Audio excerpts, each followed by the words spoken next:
I recently had the idea of making a top 10 video for live-action Marvel and DC costumes. Those of you who follow my Twitter account may recall a poll about whether or not you want 2 videos, one for each of the big 2, or just one video for both companies. The former option won, so that's what I'm gonna do. As you could probably tell from the title, I'll be starting with my top 10 favorite live-action Marvel costumes. I specifically wanted to make the Marvel video before its DC counterpart because I feel a little bad that I don't make as many Marvel videos compared to Star Wars or DC. I mean, DC is my personal favorite of the big 2, but I still like Marvel. Before I begin, I want to establish a couple things. First, there is only one rule that I established for both of these videos.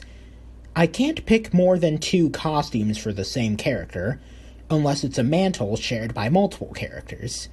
Second, I want to establish that this is just my opinion. I have no problem with people disagreeing with me as long as they're being civil and they're not rooted in bigotry. Now on to the list. Number 10 goes to the Green Goblin costume from Spider-Man. Although I don't consider myself that big of a Spider-Man fan, I have so much nostalgia for the Sam Raimi trilogy. They may be cheesy, but they still hold up for the most part. One of the reasons why Raimi's first movie is my personal favorite was Willem Dafoe as Green Goblin. Just like the character, it looked so silly, but not to the point where it took me out of the film. It's at number 10 because, well, the rest of the costumes on this list are better. Number 9 goes to Magneto's costume from X-Men Days of Future Past. Again, I don't consider myself to be that big of an X-Men fan, though Wolverine and the X-Men made me appreciate the team more, but I always thought Magneto was an interesting character. He was a villain where you could completely understand where he was coming from. Eric Lehnsherr was a victim of the Holocaust, one of the worst atrocities in human history, and he wants to create a future where mutants won't have to go through the same trauma that he went through. I feel like his costume in Days of Future Past was my favorite Magneto costume in the movie series. Note that I haven't seen Apocalypse or Dark Phoenix. My only complaint about it is the color. It's a little too muted for my taste. Number 8 goes to Blade's costume from the Blade trilogy. I think it was a great update to the character. The Blade movies feel more like action horror movies than traditional comic book movies, and the costume fits this franchise. The sunglasses, trench coat, and various weapons all just scream badass to me. Number 7 goes to Valkyrie's armor from Thor Ragnarok and Avengers Endgame. Valkyrie is one of my favorite MCU characters. I like how we saw her regain her faith in Asgard and step up to defeat Hela, and later Thanos. Valkyrie returning to her armor is a great reflection of her character arc. I'm also a fan of the white and gold color scheme. Number 6 goes to the Spider-Man suit from The Amazing Spider-Man 2.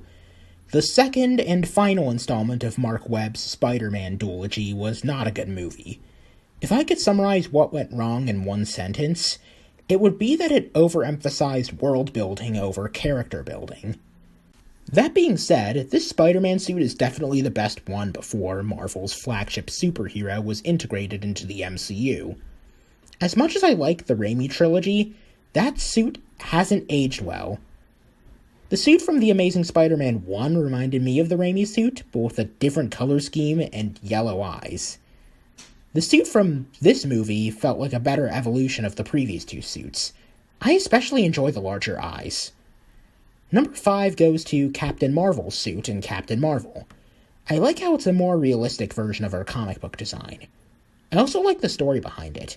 It starts out as Carol's uniform as a Kree soldier back when she was only known as Veers.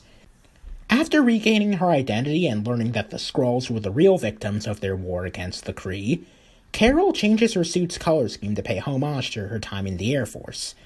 I personally like this suit more than the one she has in Avengers Endgame. I know her Endgame suit is paying homage to her original costume in the comics, back when she was still Miss Marvel, but it took some getting used to. Number 4 goes to T'Challa's second Panther habit, first introduced in Black Panther. I was a little torn between this suit and T'Challa's original one seen in Captain America Civil War, but after some thought I picked the former. T'Challa's second habit has a more comic book accurate, streamlined design. and the purple highlights that it emits when absorbing kinetic energy looks cool. It also gets points by default because Black Panther is my favorite MCU movie. Truly a worthy suit for the King of Wakanda. Number 3 goes to the upgraded Spider-Man suit from Spider-Man Far From Home. Overall, I have mixed feelings about the MCU incarnation of Spider-Man. Although I think Tom Holland is the best live-action Spider-Man, and I'm glad that he's finally interacting with other Marvel characters in the big screen, I can't really call myself the biggest fan of his solo movies. They aren't bad, they're just not my thing. That all being said, the MCU has the best live-action Spider-Man suits, with the upgraded suit from Far From Home being my favorite. I don't know, I just really like the red and black color scheme. The white emblem on the back is another nice touch. Number 2 goes to the Deadpool suit from the Deadpool movies. These two movies are up there with Logan as the best installments of the 20th Century Fox X-Men movie series. I think they not only captured the essence of the Merc with a Mouth, but also did a great job poking fun at the entire genre. Deadpool's suit in these movies was amazing. It looked like it was ripped straight out of the comics, but it doesn't feel out of place. That being said, there is one costume that I like more. Finally, number 1 goes to Captain America's stealth suit from Captain America the Winter Soldier and Avengers Endgame. This is my personal favorite of the MCU Captain America suits. It's a simple design with a simple color scheme, but it still feels like something that the Sentinel of Liberty would wear. Honestly, I think Marvel Studios could have kept this as Steve Rogers' modern-day design for the rest of the MCU, and I wouldn't have complained. So yeah, these are my top 10 live-action Marvel costumes.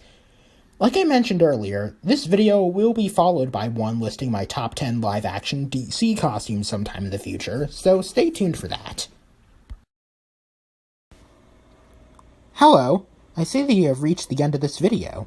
If you liked what you just saw, you can give it a like, subscribe to the channel, and follow me on Twitter at DialogueNerdy. If you really want to, you can also ring the bell to be notified every time I upload a new video.